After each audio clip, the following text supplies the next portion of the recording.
What's up, guys? It's Cobra. College Football 27 is finally here, and it's time for a new dynasty. If you're just joining us, subscribe to the channel. We're building a great community here, and we'd love for you to join us. We had an incredible time rebuilding the Sam Houston Bearcats over the last few months, developing the roster from a very mediocre team into a conference championship winning team. Although we never made it to the college football playoff or won a national championship, it was extremely fun seeing the growth of the team and the development of some of the legends. In trying to decide which school I'd want to rebuild, I narrowed it down to 4 schools: the NC State Wolfpack, the Oregon State Beavers, the UCF Knights, and the East Carolina Pirates. NC State is a solid team in the ACC with great competition and recruiting opportunities. Oregon State has been very bad for a while now, and they have a great opportunity in the newly reformed Pac-12. UCF is an intriguing Big 12 team with lots of upside, but I've settled on the East Carolina Pirates for my next rebuild. The Pirates compete in the American Athletic Conference and have a long history of success, stemming all the way back to 1932. Head coach Blake Harrell took over as the interim coach in 2024 after the school fired Mike Houston following 2 blowout losses to Charlotte and Army.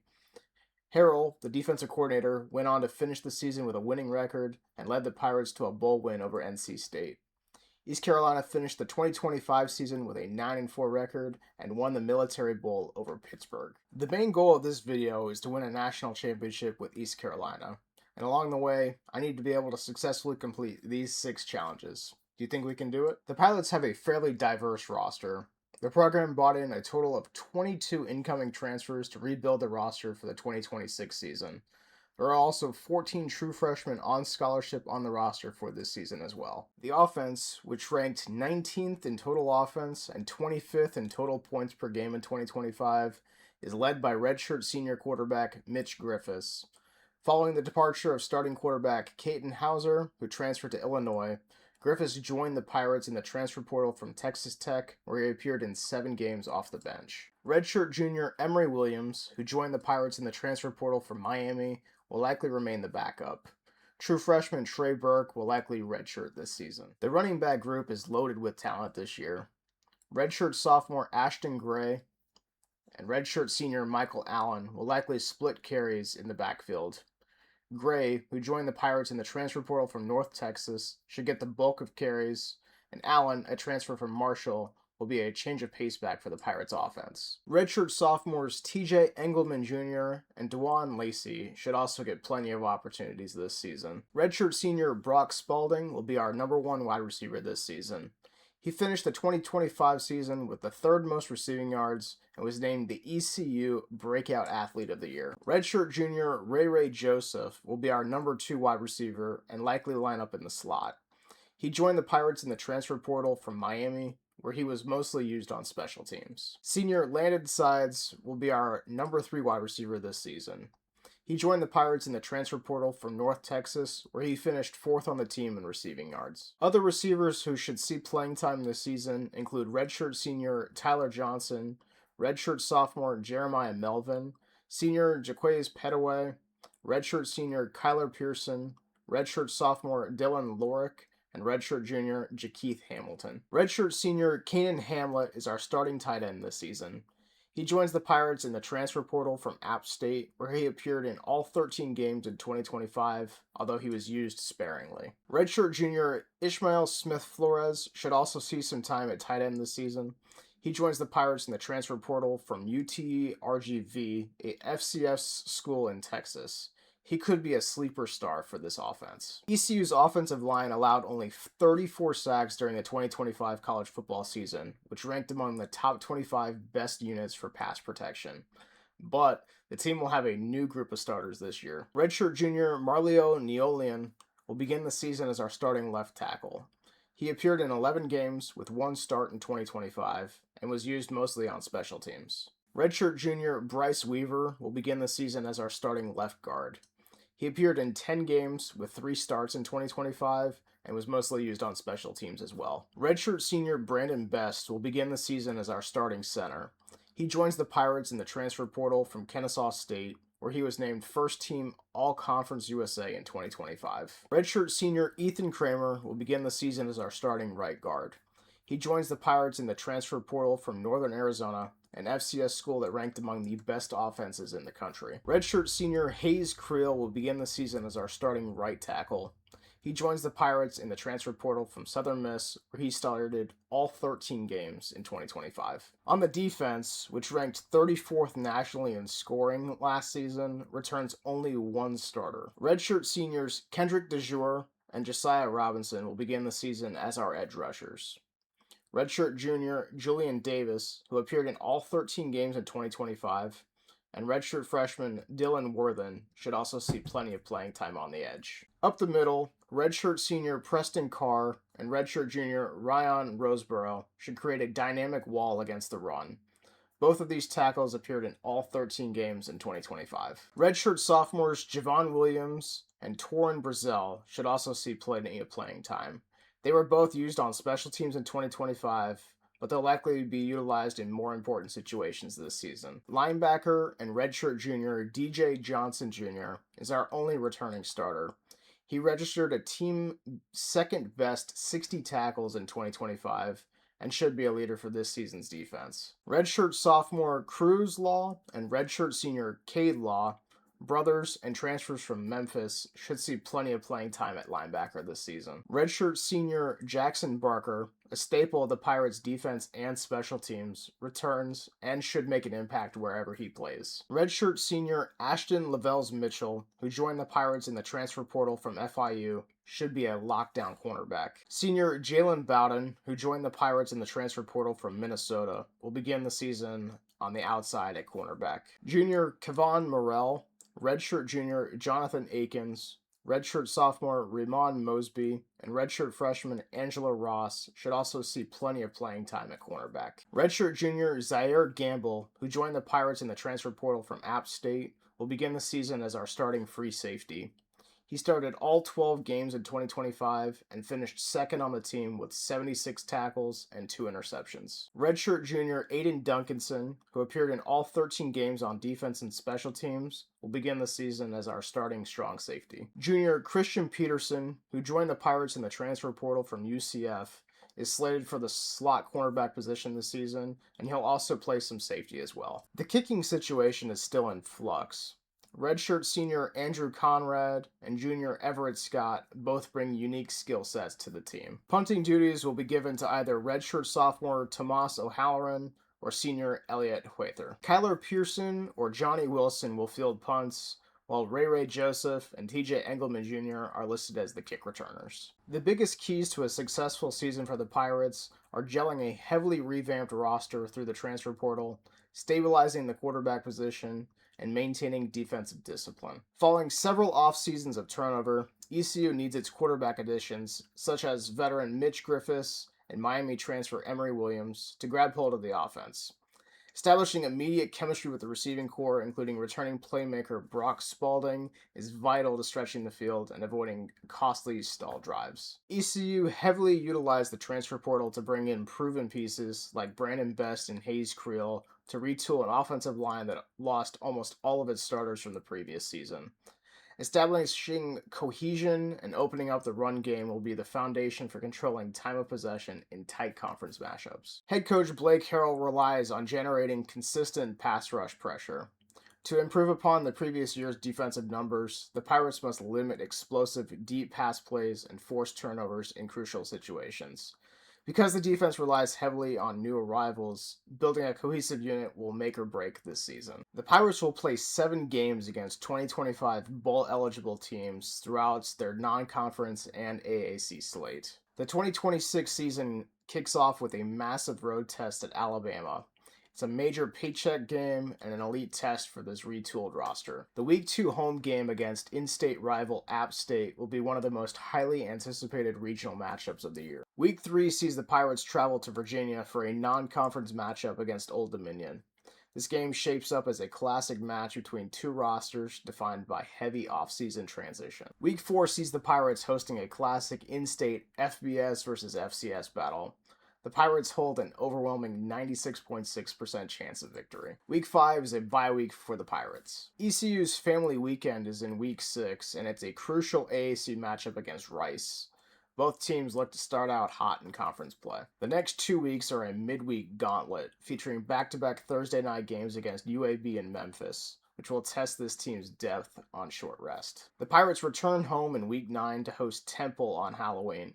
This matchup serves as Fan Appreciation Day and features the Paint It Black Stadium Blackout theme. A late season matchup against USF in Week 10 should serve as a vital pivot point for the AAC conference race and bowl positioning. Another late season in-state rivalry game against Charlotte in Week 11 will carry heavy implications for AAC positioning. Week 12 on the road against Army will serve as ECU's final regular season road game. The Pirates host FAU in Week 13, which will also be ECU's emotional senior day. The AAC championship will be held a week later. Looking at the 2027 recruiting board, we aren't just building a class, we're building a Pirate empire. Under head coach Blake Harrell, this program has shown the country how we play smash-mouth, bowl-winning football. Roger Gammon is a dynamic 3-star tight end from Metuchen, New Jersey, standing 6'6", and 210 pounds with the size, athleticism, and versatility to create matchup problems across the field. Ranked 338th nationally, 11th in New Jersey, and 19th among tight ends, Gammon has established himself as one of the top prospects in the 2027 recruiting class and projects as a high upside tight end with the tools to make an immediate impact at the college level and continue ascending throughout his career. Measuring 6'5" and 323 pounds, Deshaun Ruggins is a 3-star offensive tackle from Lehigh Acres, Florida, with the size, strength, and physicality college programs covet on the offensive line. Ranked 726th nationally, 86th in Florida, and 49th among offensive tackles, Ruggins has earned recognition as a promising lineman with significant upside and projects as a dependable offensive tackle with the tools to develop into a productive contributor at the college level. Darrell Mayfield is a 3-star cornerback from Winter Garden, Florida, standing 6'2" and 180 pounds with the length, athleticism, and instincts to excel on the perimeter. Ranked 884th nationally, 102nd in Florida, and 75th among cornerbacks, Mayfield has emerged as a promising defensive back with the physical tools to compete at the next level and projects as a versatile defensive back capable of matching up against bigger receivers while contributing in multiple defensive schemes. Standing 6'4" and 170 pounds, David Landel is a promising 3-star quarterback from Orange, Virginia, with the size and athletic frame that college programs look for in a developing passer.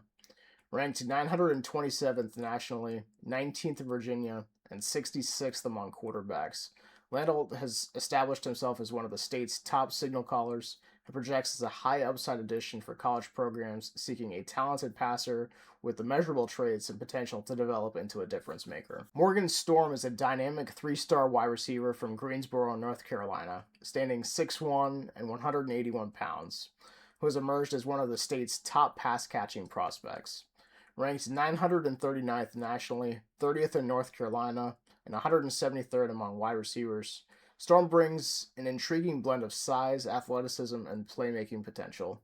He offers college programs a high-ceiling athlete with the size, skill set, and developmental potential to make an impact in modern passing offenses. Standing 5'10" and 162 pounds, Hugh Kavka is an explosive 3-star running back from Marion, South Carolina, who has established himself as one of the state's top backfield prospects.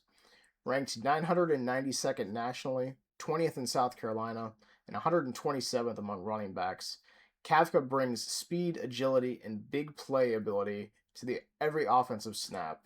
His combination of speed, competitiveness, and room for physical growth makes him an intriguing prospect for programs seeking a dynamic offensive playmaker. Jordan Stepp is a physical 3-star wide receiver from Oklahoma City, Oklahoma, standing 5'9" and 186 pounds.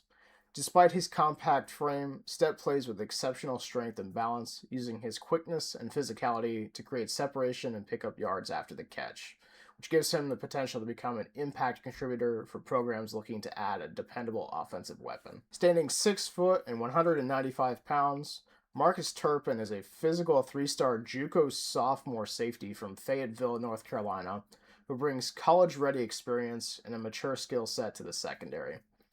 Turpin has developed into a dependable defensive back with the versatility to contribute immediately at the next level. As one of the top JUCO safeties in the country, Turpin is an experienced, attractive addition for teams looking to strengthen their defensive backfield. We'll continue to watch these guys as they develop throughout the year and update you in each episode. But for now, let's keep working hard and prepare for our season opener. We've got a very tough matchup this week on the road against number 13 Alabama. Bryant-Denny Stadium is going to be rocking for this game. Saban Field at Bryant-Denny Stadium. After a full day of college football, the sun is down, the lights are on, and we still have more for you on EA Sports. It's the ECU Pirates and the Alabama Crimson Tide. Reese Davis, David Pollock, Jesse Palmer with you, and Holly Rowe is down on the sideline. Hello, Holly. Guys, as you know, Alabama coming off a terrific year last year, getting back into the college football playoff and getting to the second round. But this team has more to prove. They lost their quarterback, Ty Simpson, to the draft, but they still have one of the most dynamic wide receivers in the country. Ryan Coleman Williams is looking for a little redemption after a low production year last year. The fans can't wait to see what this version of the Crimson Tide will look like this season. And when you've got one of those guys, you've got a chance, right? Caught, and he's got room. And that is, wants to throw it again, and why not? He's going to let one fly down. That's not ideal for us. Griffith's throwing into double coverage, and it's picked off. A tough. Keelan Russell. Rushes on him. Escapes trouble. He'll pull it down across the 35. Defense, I think that's the challenge early here. Absolutely. Figuring out who you are. Obviously some... Alabama takes an early 7-0 lead on a quick pass from Keelan Russell. Griffiths gets hit hard in the backfield for a loss of 9 yards. Down.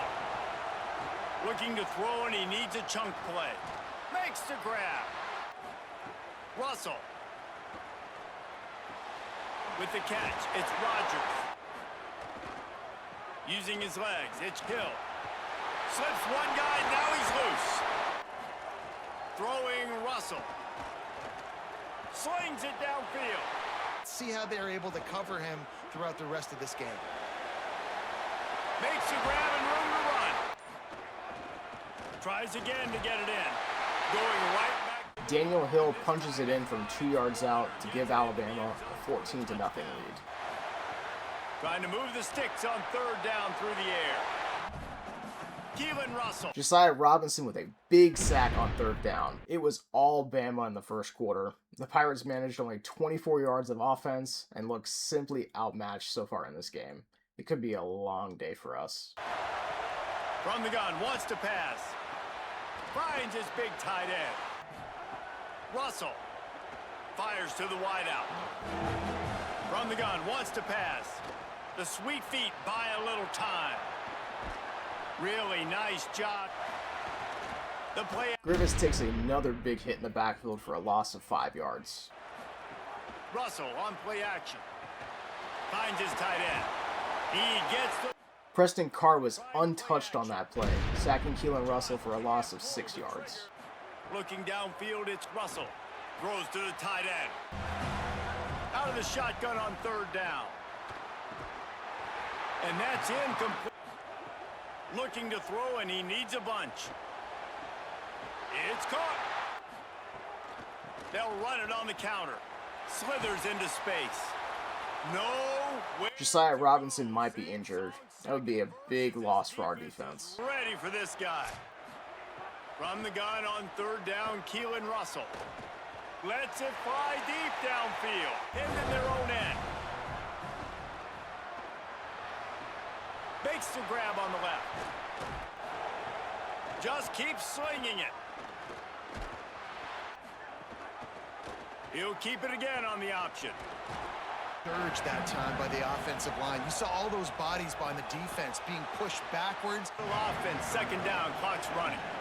Just a quick rhythm throw there and really good use. Game. Don't take a shot down the field all the time. Take those shots later, but take those easy, wide-open opportunities. Griffiths takes another hit in the backfield, losing 10 yards on third down. With the rain starting to fall and Alabama leading 14-0 at halftime, this game could very easily start to get ugly for the Pirates. We'll need every ounce of effort if we want to have a chance at coming back in this game. Their quarterback upright. Yeah, and you have the lead. Oh, he's got some space. Third and short from the 45. Shoots it to the left. He's got it. Keeping it on the ground inside. It's Hill. It's a nice job by the running back getting the yardage. Here's a quick throw out to the left. He'll step out of bounds. Pass play, but here we go with this offense. They're right back. Griffiths gets sacked again for a loss of 8 yards. Again, the offensive line can't protect Griffiths at all today. Looking downfield, and he needs a bunch. He's going to run it. And he tried to make something. Russell from the gun on third down. Makes a connection. Looking that football in, you can tell this quarterback really has a lot of confidence when he's in the pocket looking for the big fella. He'll try to get to the marker himself. Unit. Alabama extends their lead the late Smashes in third between quarter the field upright. goal. They'll try to run for it. He'll make a play. Another sloppy quarter for the Pirates could spell trouble as Alabama continues to give us problems. The roster just doesn't seem like it matches up well in this game. He's looking downfield to throw. Punts it out of the air. Come up empty on Griffiths tries to scramble on fourth down, but Alabama tackles him short and forces a turnover on downs. Got a man. It's Edwards. Wide receiver. Got it in the middle. It's Rogers. Oh, what a move to get open. Goal from the 1. Trying to barge in. Stopped in the backfield. On target with his first. Another Alabama field goal extends their lead to 20. On third and long. Trying to convert through the air. Fires to the right. Complete downfield. Showed out and answered that challenge. Multiple possessions this Griffiths week. throws into double coverage on fourth down, and Alabama forces another turnover on downs. Dropping back, it's Russell. Fires to the middle. A strike downfield. They go play action with Russell. Caught in the backfield. It's Edwards. Preston Carr appears to be injured. We just can't catch a break today. They want to run this quarterback. He's going to come up about 5 yards short of the line to gain. Alabama adds another field goal to extend their lead to 23. It doesn't matter what your read is if you're winning up front on that defensive line. Grabbed behind the line. It's Hamlet. This offense has their work cut out for him, man, because the coverage has been so tight. And if you're not throwing to the sideline or you're not getting past the sticks, his legs are going to have to be a factor. What a great job scrambling that time. Nothing open, scramble plays like that from him. Under fire. Chase to the right. He'll pull it down and run. Inside the 30. Try to stop him right here. Release to the back. Working that left side now. He'll try to throw and pick up the first down. Griffiths finds Brock Spalding in the end zone on fourth down to put us on the board. That was a fantastic catch by Brock. Ashton Gray tries to hurdle a player on a 2-point conversion, but Alabama holds him back. On third and short, the run and looking for the first down. They get him on the ground. The defense knew exactly where they had to stop him, and it's fourth down. I know this is disappointing, but plenty of teams have suffered early losses and come back to have great seasons. I mean, think of 1983 Miami, one of the great teams of all time. Blown out in the opener, won the national championship. Well, some of us weren't alive. Everybody probably playing this game wasn't alive with that comment. But yeah, great example, Reese. But listen, your season isn't over. Things still down the road for you to look forward to, still improve on, can still have all of your dreams. That was a disappointing loss for the Pirates. We knew it was going to be tough, but the offense never really got going. The defense looked decent, though, and we'll have to review the tape and start to prepare for our next matchup against App State.